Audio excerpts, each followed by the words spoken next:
irmãos queridos, deixemo-nos envolver pela suave melodia da música para trazer aos nossos sentimentos doce enlevo e mentalizarmos Jesus, envolvendo-nos em suas vibrações misericordiosas e sentir a presença dos seus tarefeiros, estes benfeitores espirituais que vêm ter conosco para inspirar os nossos pensamentos e insuflar em nossos sentimentos a coragem da fé, o destemor perante as adversidades do caminho e a confiança inabalável de que estamos no momento justo e necessário para o nosso progresso espiritual. Pedimos humildemente que sejamos todos amparados, todos aqueles nesta hora sintonizados, para que juntos possamos formar um feixe de varas que se ergue para o alto em busca dos amigos espirituais. Que nos sintamos médiuns do bem, médiuns da esperança de alguém, médiuns da verdade, para que a nossa existência na Terra seja pautada no bem constante.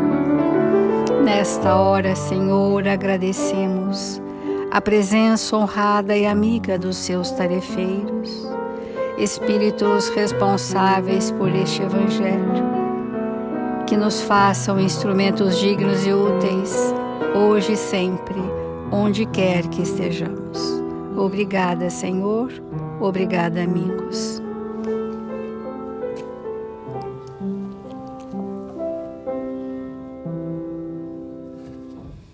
Do Evangelho segundo o Espiritismo, nós estamos no capítulo 5, Bem-aventurados os aflitos.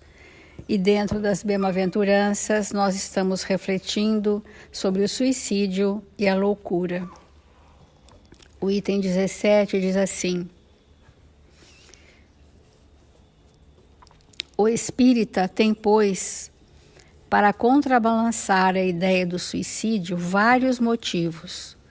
A certeza de uma vida futura, na qual ele sabe que será tanto mais feliz quanto tenha sido mais infeliz e mais resignado na terra. Não bastando ser infeliz para ser bem-aventurados. A bem-aventurança, ela é fruto da resignação. Então, quando o espírito sofre com profundo entendimento e aceitação, ele se sente um bem-aventurado. A certeza de que, abreviando sua vida, alcança um resultado justamente contrário ao que esperava, que se livra de um mal para chegar a um pior, mais longo e mais terrível, que se engana, se crê em se matando. Se crê ir mais depressa para o, entre aspas, céus, que o suicídio é um obstáculo para que ele se reúna no outro mundo aos objetos de suas afeições. Então, o Evangelho segundo o Espiritismo traz para nós com a máxima clareza que a doutrina espírita, como maior antagonista ao materialismo, vem rasgar os véus fantasiosos do que seja o suicídio. E aquele que são os verdadeiros espíritas, estes terão a alegria de viver pela gratidão a Deus por tudo que a vida lhes oferece. Gratidão a Deus pelas dores, gratidão a Deus pelas expiações, gratidão a Deus pelas provas redentoras. É desses espíritos espíritas que nós estamos falando. Então, vamos rasgar os véus da ilusão e entrarmos na realidade a que viemos realizar na Terra e dizer que, igualmente, o número dos suicídios impedidos pelo Espiritismo é considerável. E pode-se disso concluir que quando todo mundo for espírita, não haverá mais suicídios conscientes. Então, a ressalva que nós todos esses dias temos feito, o que é ser espírita, que não é ser simpatizante, que é aquele que realmente abraçou o espiritismo como sendo uma oportunidade de progresso moral, não só seu, como de toda a humanidade da Terra. É aquele que traz um estado de coerência, de postura, perante aquilo que ele já sabe. Então, comparando-se, pois, os resultados das doutrinas materialistas e espírita, sob o único ponto de vista do suicídio, vemos que a lógica de uma a ele conduz, enquanto que a lógica da outra dele desvia, o que está confirmado pela experiência. Então, é taxativo o Espírito de Verdade nos dizer, através do Evangelho, que a doutrina materialista nos conduz ao suicídio. E o Espiritismo nos livra dele. O Espiritismo vivenciado, não aquele que apenas eu tenho conhecimento, mas não estruturei fibras morais suficientes para que eu possa ter uma existência plena de realizações felizes. E hoje nós vamos complementar com Emmanuel, no livro Religião dos Espíritos, uma lição que fala do suicídio e que é uma forma como Emmanuel complementou o livro dos Espíritos. Esse livro, Religião dos Espíritos, foi lançado no centenário do livro dos Espíritos. E ele, então, responde, do ponto de vista do Evangelho, as questões do livro dos Espíritos. E a questão que aqueles que quiserem consultar em casa é importante observar é a questão 957 do livro dos Espíritos. Que ali tem um tratado de forma sempre sintética, porque espíritos superiores são absolutamente sintéticos, e para esta pergunta foi necessário a complementação de 300 obras complementares da doutrina espírita e vários romances, para nós percebermos a seriedade que é essa temática para nós, o espírito humano. E o quanto nós gostaríamos de gerar em nós reflexões, mesmo que hoje nós não traçamos mais ideias suicidas, mas quais são os resquícios no meu perispírito que denunciam ainda que um dia, há muitos e muitos séculos atrás, eu ainda trago o vestígio dessa ação contrária à lei do amor, né? Porque a lei do amor é bem interessante. O suicídio é próprio de quem tem só desamor, porque se tivesse amor estaria dentro da lei. E quem não está abrigado pela lei, em dissonância com a lei, está desprotegido. Não está desamparado por Deus, mas está apartado da força dessa lei que nos conduz. Então, é muito importante nós irmos percebendo o perfil das características das pessoas com essa tendência, que às vezes trazem para nós o face de bondoso, trazem a palavra amenizada por verbos suaves, que trazem muitas vezes uma postura corporal de vitimização, que se sentem curvados como se fossem espíritos absolutamente desamparados e desprotegidos, mas trazem a característica da violência. É muito importante nós entendermos isso, porque diz Emmanuel, com toda a sua sabedoria, no suicídio intencional, sem as atenuantes da moléstia ou da ignorância, há que se considerar não somente o problema da infração ante a lei divina. Não é só sob esse ponto de vista, mas também o ato de violência que a criatura comete contra si mesma, através da premeditação mais profunda, com remorso mais amplo. A ideação suicida, isso que a gente chama quando a pessoa começa a pensar sobre, e depois os planos mirabolantes que ela elabora, quando ela está nesse processo da ideação suicida e dos planos, ela cria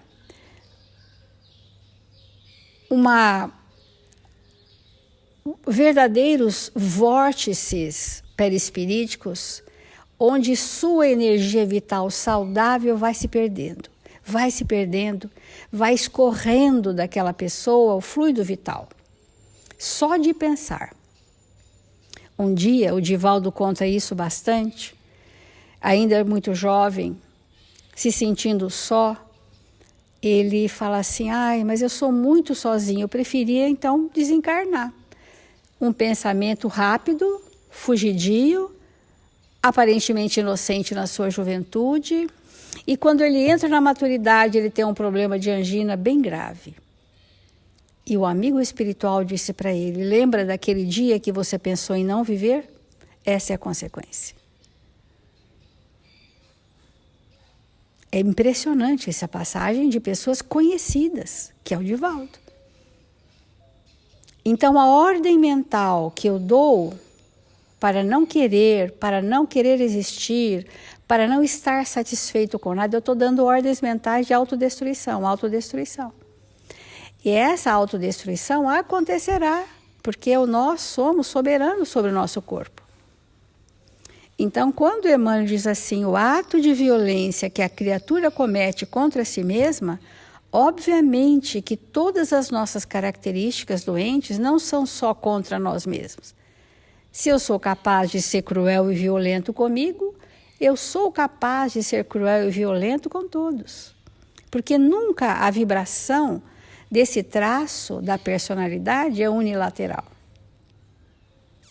Então, são características enrustidas na personalidade daquele ser que a casa espírita, nos momentos profundos de assistência fraterna, precisa auxiliá-lo a desvendar em si.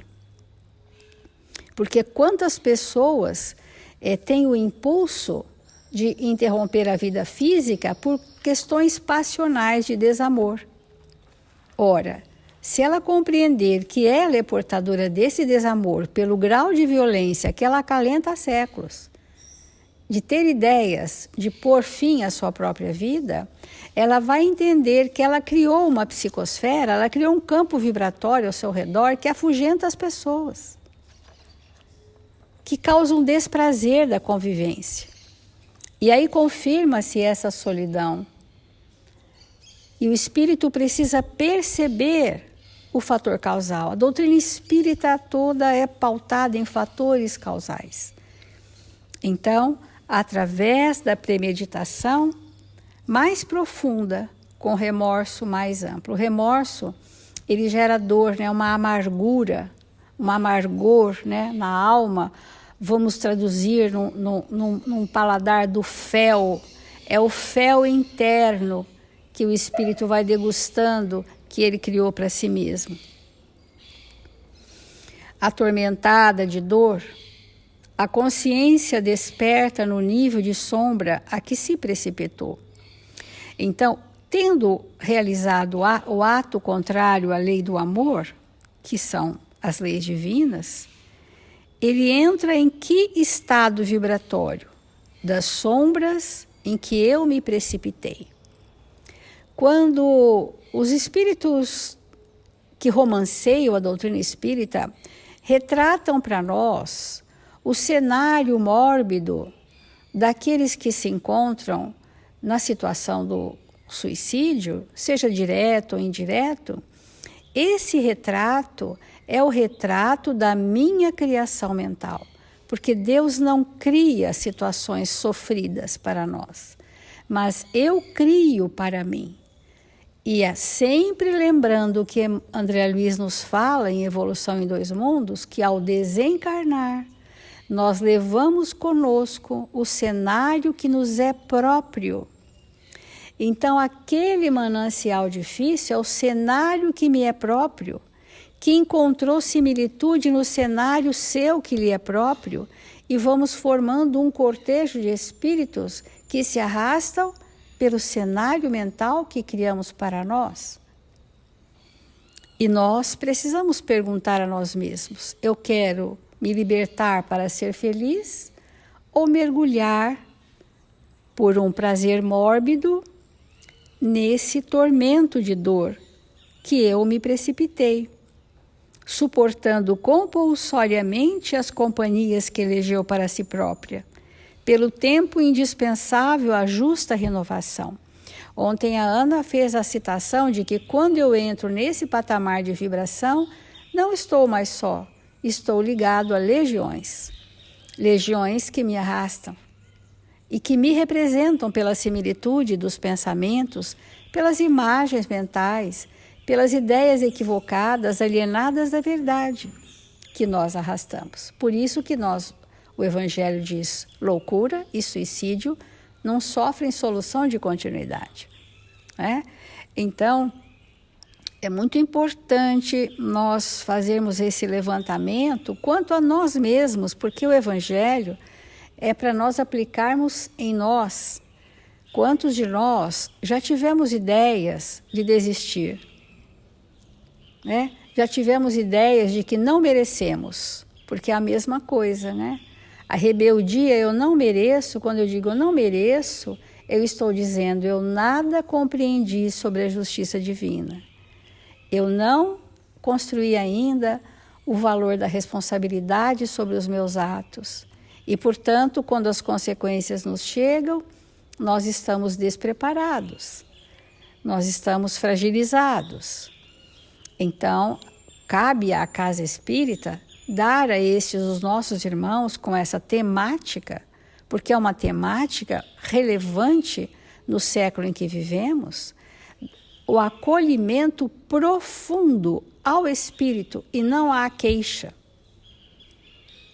Ao espírito, para que ele se alimente do fluxo da vinha do Senhor, para que ele entre na seiva divina como nutriente de um perispírito depauperado, como se fossem galhos ressequidos de um bosque no outono. Então ele precisa da seiva da vinha do Senhor, ser alimentado daquele conteúdo que traga a esse espírito renovadas esperanças e que ele se renda ao amor que está recebendo dos amigos espirituais, para que só depois, bem depois, ele possa, mais fortalecido, fazer alguma reflexão sobre si mesmo. Num primeiro momento, não há possibilidade, porque esse estado torporoso da consciência, que aqui o Emmanuel fala, atormentada de dor, a consciência desperta no nível da sombra a que se precipitou. Então, nesse estado ainda de desespero, nesse estado de tormento, não adianta nós falarmos frases que nem nós vivemos ainda, porque não vai repercutir no espírito. Nós precisamos ter do que doar de nós mesmos, para que ele receba um fluxo vibratório de um pouco mais de saúde de todos aqueles que o cercam. Porque a par de nós estarmos trabalhando os fatores causais, nós temos que também trabalhar a terapêutica espírita, a terapêutica que atende o espírito. Vamos refletir.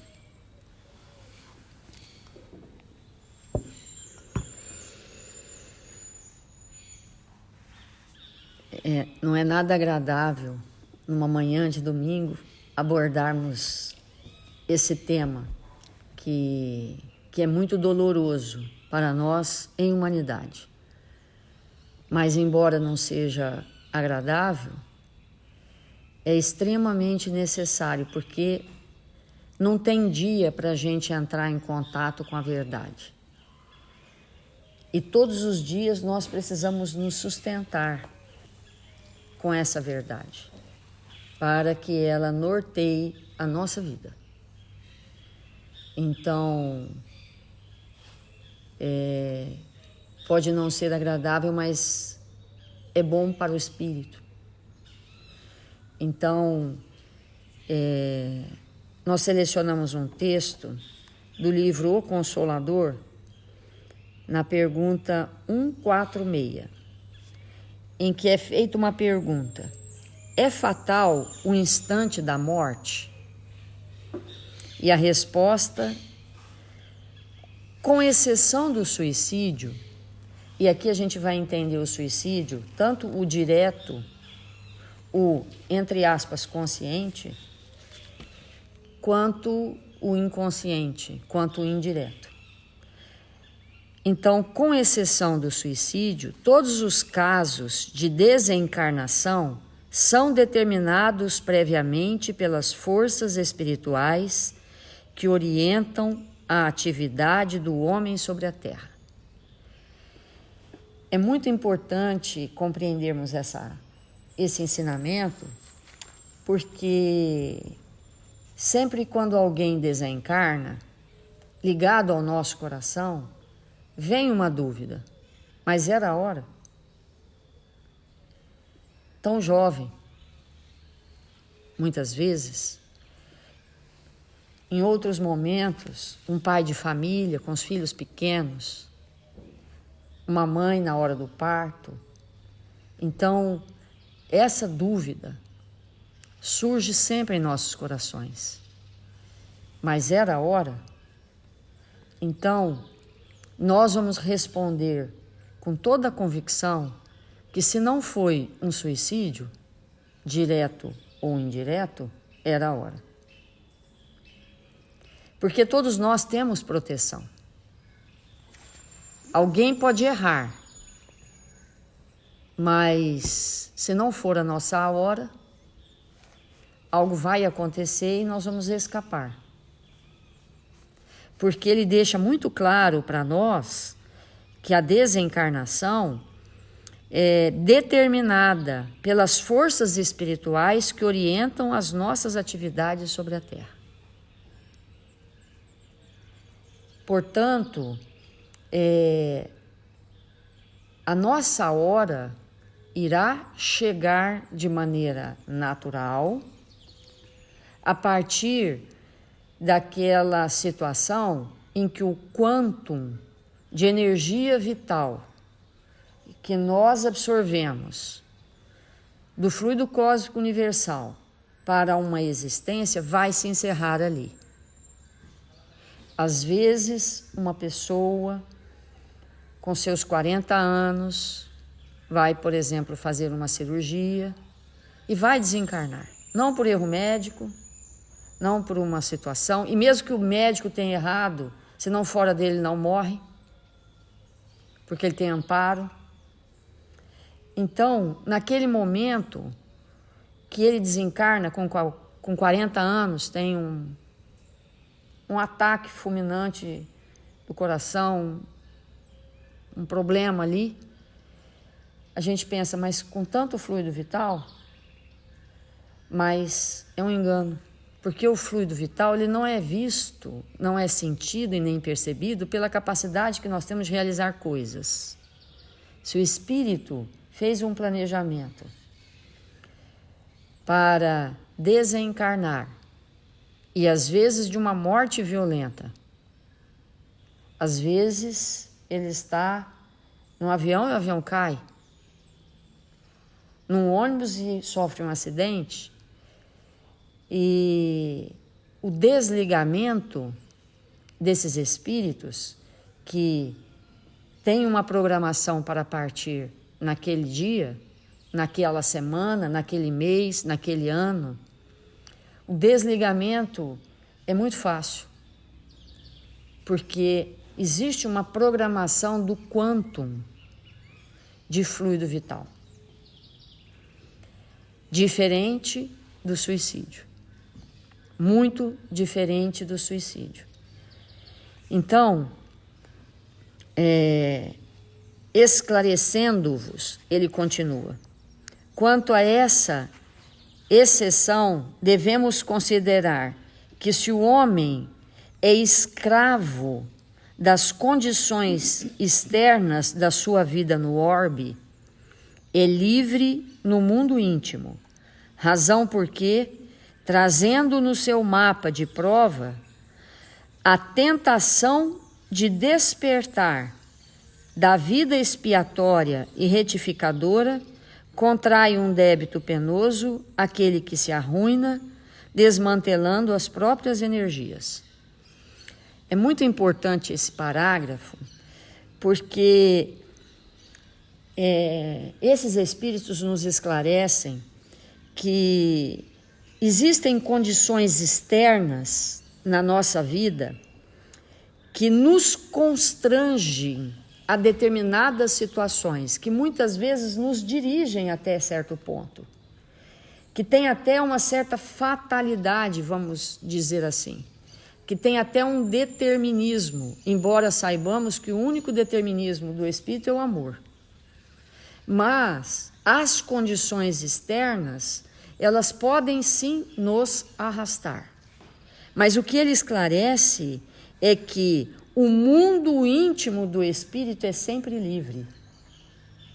Olha que espetáculo nós entendermos isso. Nós podemos ser escravos das circunstâncias, mas jamais seremos escravos do mundo íntimo, porque o mundo íntimo é um mundo livre, que quem determina o mundo íntimo é o próprio espírito. Isso é extremamente importante. Por que que é importante?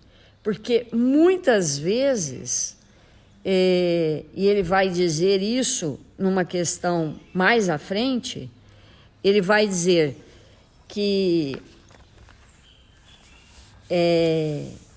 o espírito, às vezes, ele traz circunstâncias e situações exteriores que podem estimulá-lo a uma atitude criminosa como essa, que é o crime contra si mesmo.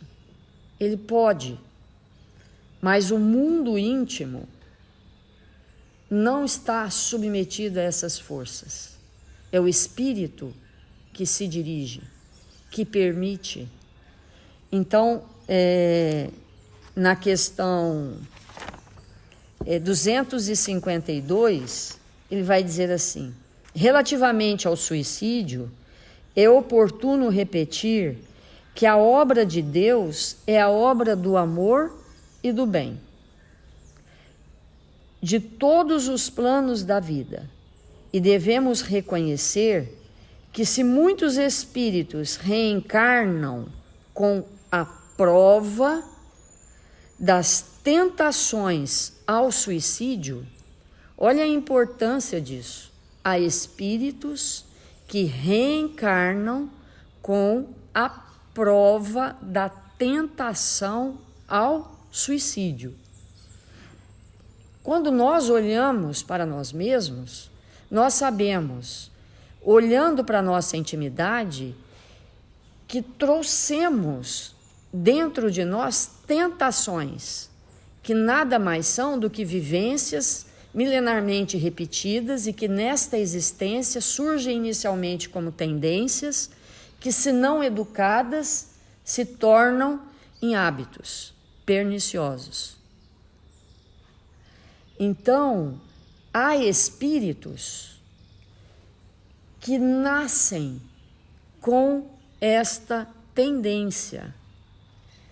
Eles nascem com a tentação. Todo tempo há uma tentação a repetir de novo, uma vez mais, o mesmo crime contra si mesmo. E ele então explica: é porque esses devem agir como alunos que, havendo perdido uma prova em seu curso, voltam ao estudo no mesmo ano seguinte, até obterem conhecimento e superioridade na matéria. Muitas almas efetuam a repetição de um mesmo esforço e por vezes sucumbem na luta sem perceberem a necessidade de vigilância, sem que possam, de modo algum, imputar a Deus o fracasso de suas esperanças, porque a providência divina concede a todos os seres as mesmas oportunidades de trabalho e de habilitação. Então, a importância de nós entendermos assim: a investigação todo o tempo todo sobre nós mesmos, quem somos, o que pensamos, o que nos tenta, o que nos desequilibra, o que nos equilibra, o olhar atento sobre nós mesmos, na nossa intimidade, é que nos possibilita realmente nos livrarmos das tentações que trazemos dentro de nós.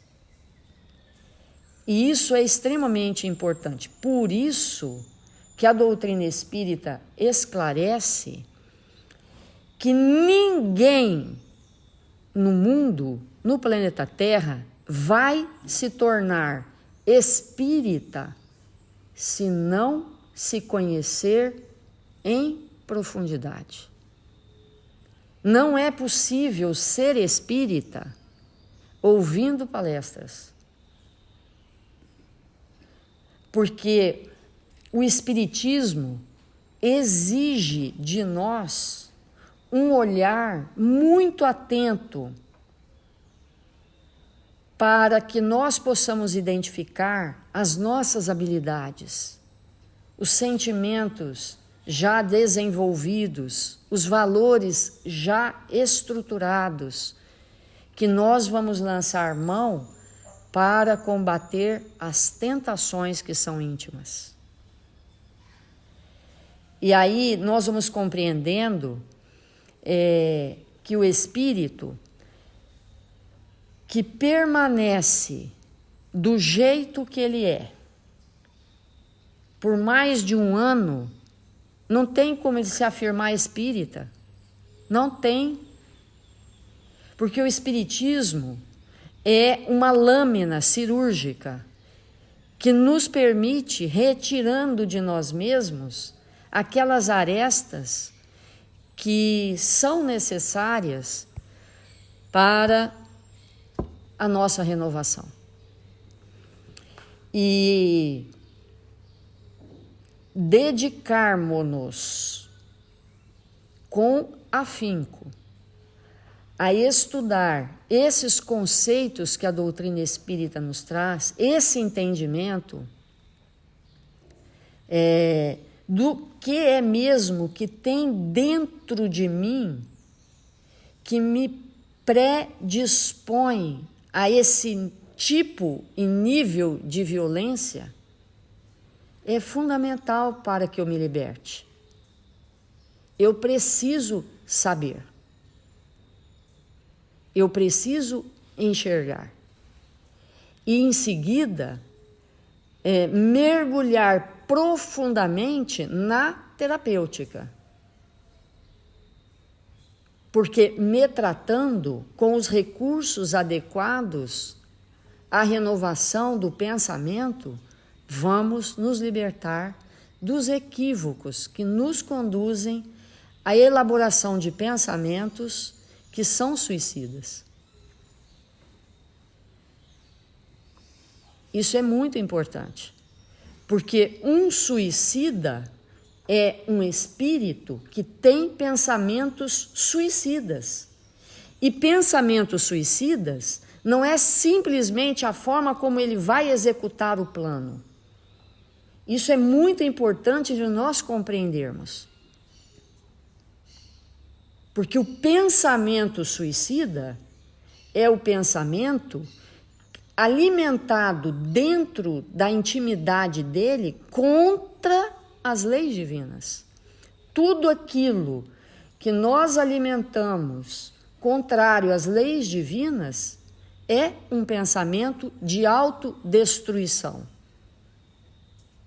Porque quando eu me enraiveço com você, quando eu tenho raiva de você, quando eu tenho ódio de você, quando eu te invejo, quando eu te menosprezo, quando eu me sinto, como a Célia colocou, não merecedor, tudo isso é um pensamento suicida, autodestrutivo. O fato, o ato, na hora, naquele instante, é só o resultado de milhares de pensamentos assim estruturados na minha intimidade, que me conduzem àquele instante. Porque na hora que eu elaboro esses pensamentos suicidas, que nada tem a ver com o ato em si, é ali que eu me ligo às legiões. E aí me torno presa fácil para o ato, que é só o resultado de tudo, o desfecho. Então, assim, temos que nos libertar. E é a doutrina espírita que nos revela o que é o pensamento. A força do que pensamos. A força das nossas emoções corrompidas, que são emoções suicidas. Emoções suicidas. Quantos espíritos literalmente morrem de raiva? Suicidou. Porque a raiva é um pensamento que constrói uma emoção suicida. É muito importante entendermos isso. Vamos fazer a nossa prece.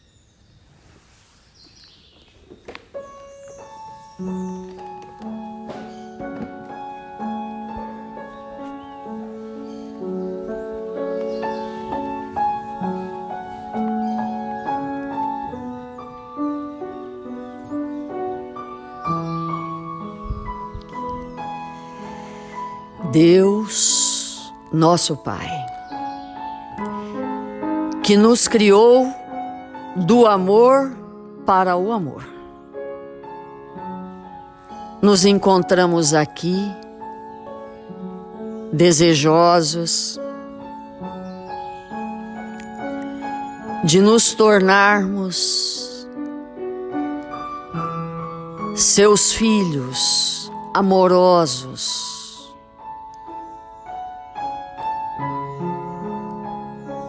desejosos de viver as leis divinas.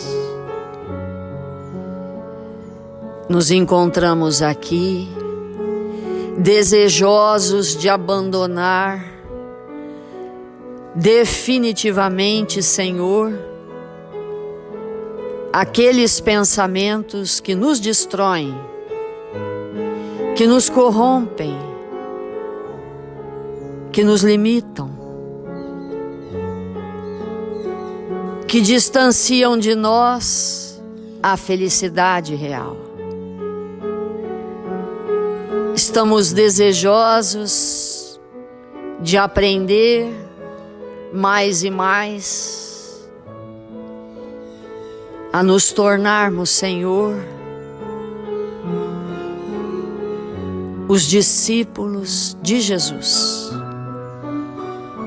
deste irmão maior que o Senhor fez nascer entre nós, para nos ensinar o caminho, a verdade e a vida.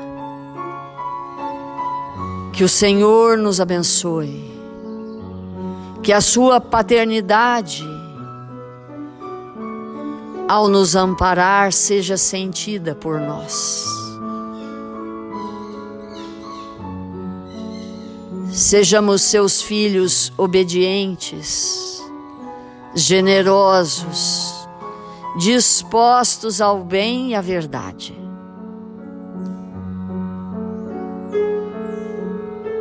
Que neste dia glorioso da nossa vida, possamos direcionar o nosso pensamento para os irmãos que nos buscam, necessitados de amparo,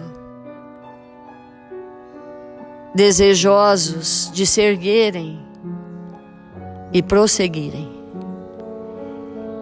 Rogamos, Senhor, que esta equipe socorrista que de nós se aproximam, possam nesse instante ir de encontro com nossos irmãos necessitados de amparo,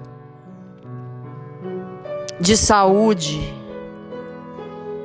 de esperança, que se encontram nos leitos dos hospitais, que se encontram, Senhor, nas enfermarias, nos lares, nas casas de detenção, nos ambientes mais difíceis da terra, Senhor. Que o Senhor possa ampará-los e fortalecê-los. Que nós, brasileiros, que fomos convidados a nascer nesta nação, que está destinada a ser a pátria do Evangelho, possamos ocupar o nosso lugar e trabalharmos com afinco em prol da nossa redenção, em prol, Senhor, de nos fazermos seus mínimos discípulos, onde quer que nos encontremos. Sê conosco, agora e sempre.